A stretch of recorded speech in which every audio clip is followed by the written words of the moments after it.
మీ personal interviews మరియు వ్యాపార ప్రకటనల కొరకు ఈ నెంబర్ని సంప్రదించండి. ఫ్రెండ్స్, మీ అందరికీ నా నమస్కారములు. నేను మీ Subhash acupuncture and chiropractic centre Tarnaka నుంచి. వికారాబాద్లో మనకి ఇంకో బ్రాంచ్ ఉంది. ఆంధ్రాలో రాజమండ్రి, నరసాపురంలో మనవి రెగ్యులర్గా ట్రీట్మెంట్ క్యాంప్స్ జరుగుతూ ఉంటాయి. ఈ వైద్యంలో గత 16 సంవత్సరాల నుంచి ఉన్నాను. గత 10 సంవత్సరాల నుంచి ఈ వైద్యంలో ట్రైనింగ్ కూడా ఇస్తున్నాను. చాలామంది మన స్టూడెంట్స్ ఇండిపెండెంట్గా మన దగ్గర నేర్చుకున్న తర్వాత ప్రాక్టీస్ చేస్తున్నారు. ఫ్రెండ్స్, ఈరోజు నేను సమాజంలో చాలామందికి ఇబ్బంది ఉన్నా బయట చెప్పడానికి ఇష్టపడని సమస్య గురించి మీతో చర్చిస్తాను. ఆ సమస్యకు మన వైద్యం ద్వారా మనం ఏ రకంగా హెల్ప్ తీసుకోవచ్చు, ఈ విషయాల మీద మనం మాట్లాడే ప్రయత్నం చేద్దాం. చాలామందికి ఈరోజు సెక్షువల్ ప్రాబ్లమ్స్ వస్తున్నాయి. అంటే ఏంటి? అంగము స్తంభించకపోవడము, శీఘ్రస్ఖలనం అవ్వడము. అంటే సింపుల్గా మనం మామూలుగా వాడుక భాషలు చెప్పాలంటే తొందరగా స్పర్మ్ లీక్ అవ్వడము, అంగము గట్టిపడకుండా ఉండడం. వీటిని మనం ఎంత టెక్నికల్గా మాట్లాడుకోవచ్చు. ఇరెక్టైల్ డిస్ఫంక్షన్ అని, ప్రీమెచ్యూర్ ఇజాక్యులేషన్ అని, ఎట్లయినా మాట్లాడండి. ఏదైనా సరే మా ప్రాబ్లమ్ ఈస్ దాట్. నేను పర్సనల్గా చాలామందిని చూస్తూ ఉన్నాను. చాలామందికి ఈ సమస్య రోజు పెరుగుతూ ఉంది. ఈ సమస్య పెరగడానికి అనేక కారణాలు ఈ సమస్య పెరగడానికి. ఒకటి ప్రధాన కారణం స్ట్రెస్. మనం ఎప్పుడూ ఒక స్ట్రెస్లో ఉంటున్నాము. స్ట్రెస్ అనేది ఎప్పుడో ఒకప్పుడు మనం వాడాలి తప్ప రోజు దాన్ని వాడకూడదు. కానీ మనం రోజు స్ట్రెస్కి గురవుతున్నాము.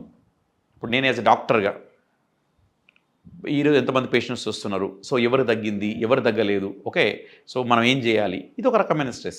అట్లాగా పేషెంట్ కూడా మనం టైంకి వెళ్ళామా వెళ్ళలేదా, డాక్టర్ ఉండరా. అట్లాగా ఒక స్టూడెంట్ కాలేజ్కి వెళ్తున్నప్పుడు టైము వెళ్ళకపోవడమో, లేకపోతే హోంవర్క్ చేయకపోవడమో, లేకపోతే సబ్జెక్ట్ అర్థం కాకపోవడం, అట్లాగా ప్రతీది. Because we are into very competitive world. So stress అన్నది అనివార్యమైపోయింది. సో స్ట్రెస్ వల్ల చాలా డ్యామేజ్ జరుగుతుంది మనకు. దాంతోపాటు అసమతుల్యమైన ఆహారం తినడం వల్ల, అండ్ చిన్నప్పటి నుంచి మనకు ఇప్పుడు సోషల్ మీడియా అందుబాటులో ఉంది, నెట్ అందుబాటులో ఉంది. కాబట్టి సోషల్ మీడియా వల్ల మనం పార్న్ సైట్స్ ఎక్కువ చూడడం, పార్న్ మూవీస్ ఎక్కువ చూడడం వల్ల కూడా మనకు డ్యామేజ్ జరుగుతూ ఉంది. సో చిన్న వయసు నుంచి హస్తప్రయోగం చేసుకోవడము, ఇవన్నీ కూడా సమస్య పెరగడానికి కారణాలుగా కనబడుతున్నాయి. ఫ్రెండ్స్, వీలైనంత వరకు మీరు సమతుల్యమైన ఆహారం తీసుకోండి. దాని తర్వాత స్ట్రెస్ ఫ్రీగా ఉండే ప్రయత్నం చేయండి. రెగ్యులర్ వర్కౌట్ చేసుకోండి. అంటే అది మీరు వాకింగ్ చేస్తారా, యోగా చేస్తారా, ఇంకేదైనా చేస్తారా, రెగ్యులర్గా చేయండి. దాంతోపాటు ఇప్పుడు నేను చూపించే పాయింట్స్ని రెగ్యులర్గా మీరు స్టిమ్యులేట్ చేసుకోండి. ఇది సెన్సిటివ్ ఇష్యూ, బట్ చాలామంది ఈ ఇబ్బంది పడుతున్నారు. కాబట్టి ఈ ఇష్యూని టేకప్ చేస్తూ ఉన్నాను. సింపుల్ పాయింట్స్ చెప్తాను, బట్ వెరీ పవర్ఫుల్ పాయింట్స్. ఇవి లెఫ్ట్ హ్యాండ్లో ఉంటాయి, రైట్ హ్యాండ్లో ఉంటాయి. 3 పాయింట్స్. ఒక పాయింట్ ఎక్కడ ఉంటుంది? కరెక్ట్గా ఈ ఏరియాకి సెంటర్లో చూడండి. సెంటర్లో ఈ బ్లాక్ మార్క్ అన్నది ఓన్లీ పాయింట్ ఐడెంటిఫికేషన్ గురించి, అంతేగాని ఈ కలర్ వల్ల ట్రీట్మెంట్ ఇవ్వడం కాదండి. చూడండి, ఈ కరెక్ట్గా ఈ అరచేతికి మధ్యలో సెంటర్ పాయింట్ ఇది. ఈ పాయింట్ తీసుకోండి. దాంతోపాటు ఈ 2 వేళ్ల మధ్యలో ఈ ఏరియా, కంప్లీట్ ఈ ఏరియా తీసుకోండి. దాని తర్వాత చూపుడు వేల్లో కరెక్ట్గా ఈ జాయింట్ పైన మధ్య ప్లేస్ ఇది తీసుకోండి. ఈ 3 పాయింట్స్ ఎలాగా చూడండి. ఈ పాయింట్స్ ఏం చేయాలి? ఇలాగా just press leave press leave press leave press leave. ఎట్లాగా each point 1/2 minute to 3 minutes ఇట్లాగా press leave press leave press leave press leave అట్లాగా సేమ్ అదే. ఇది కూడా press leave press leave press leave press leave అట్లాగా same ఈ point కూడా. ఇంకా చాలా పాయింట్స్ ఉన్నాయండి, బట్ ఈజీగా మీరు చేయగలిగిన పాయింట్స్ చెప్తా ఉన్నాను నేను. సేమ్ అట్లాగే ఈ హ్యాండ్లో కూడా చేసుకోవచ్చు మీరు. ఇట్లాగా press leave press leave press leave press leave press leave అట్లాగా మళ్ళీ ఈ 2 వేళ్ళ మధ్య ఇట్లాగా ప్రెస్ లీవ్ ప్రెస్ లీవ్ మళ్ళీ మళ్ళీ ఇక్కడ ఇట్లాగా చూడండి. ఈ పాయింట్స్ అంటే ఇక్కడ నేను ఈ హ్యాండ్లో కూడా చూపిస్తున్నాను. సో మీరు రోజుకి 3 సార్లు రోజుకి ఈ పాయింట్స్ 3 సార్లు స్టిమ్యులేట్ చేయండి. మీరు ఒకరోజు రైట్ హ్యాండ్లో చేయొచ్చు, ఒకరోజు లెఫ్ట్ హ్యాండ్లో చేయొచ్చు.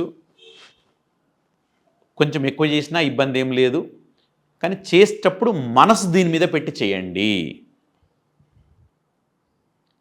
అండ్ ఇది చేయడం వల్ల నాకు బెనిఫిట్ అవుతుంది, నాకు మేలు జరుగుతుంది అనే దృక్పథంతో చేయండి. అంతేగాని ఒక ఇంటరాగేటివ్ మనము చూద్దాములే అవుతుందా అనే ఈ మోడ్తో చేయకండి. సో దీని మీద నమ్మకంతో చేయండి. డెఫినెట్గా మీకు ఈ వైద్యం ద్వారా లబ్ధి చేకూరడానికి చాలా స్కోప్ ఉంది. దీంతోపాటు స్ట్రెస్ ఫ్రీగా ఉండండి.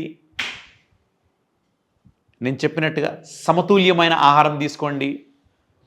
అండ్ ఇది చేశాను కాబట్టి నాకు బెనిఫిట్ అయ్యింది అవుతుంది అనే నమ్మకంతో ముందుకెళ్ళండి. సో డెఫినెట్గా మీకు మేలు చేకూరుతుంది.